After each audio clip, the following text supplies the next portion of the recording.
বরানগর শ্রী শ্রী রামকৃষ্ণ আশ্রমের সঙ্ঘপতি শ্রীমৎ স্বামী গৌরানন্দ মহারাজ 16 ডিসেম্বর জয়দেব শ্রী রামকৃষ্ণ আশ্রমে ভোর 3:25 রামকৃষ্ণ সত্যানন্দ লোকে পাড়ি দিলেন।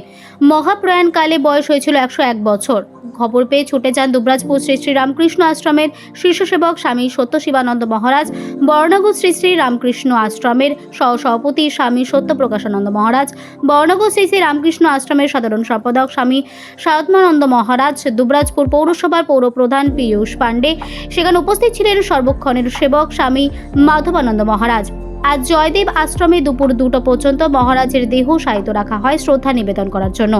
এরপর দুবরাজপুর শ্রী শ্রী রামকৃষ্ণ আশ্রমের সঙ্ঘপতির দেহ আনা হয় আশ্রমের নাট মন্দিরে। শ্রদ্ধা নিবেদন করেন মহারাজগণ, অগণিত শীর্ষ ভক্ত অনুরাগীরা। 1924 সালের রামনবমীর দিন মহারাজের জন্ম।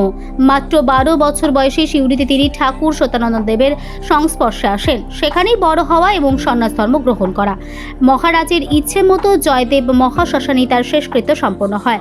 দুবরাজপুর শ্রী শ্রী রামকৃষ্ণ আশ্রমের শীর্ষসেবক স্বামী সত্যশিবানন্দ মহারাজ বলেন, আমরা বটবৃক্ষের ছায়ায় ছিলাম। তার মহাপ্রয়াণে আমাদের অপূর্ণীয় ক্ষতি হলো। বীরভূমের দুবরাজপুর থেকে সফিউল আলম ও সন্তোষ পালের report, smile India news Bangla. Joydeb মহাশ্মশানে তাকে নিয়ে যাব, সেখানে তার শেষকৃত্য সম্পন্ন হবে। তার জন্ম 1924 সালে। তিনি শতবর্ষ উত্তীর্ণ করেছেন। তার বয়স এখন শতবর্ষ পেরিয়ে 101 চলছে।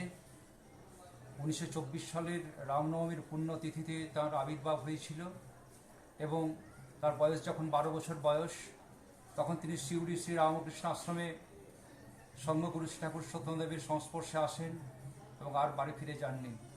ঠাকুরের কাছেই তার পড়াশোনা, তার শিক্ষা, তার ব্রহ্মচর্য, সন্ন্যাস সব কিছু শ্রী ঠাকুর সত্যনারায়ণদেবের কাছে।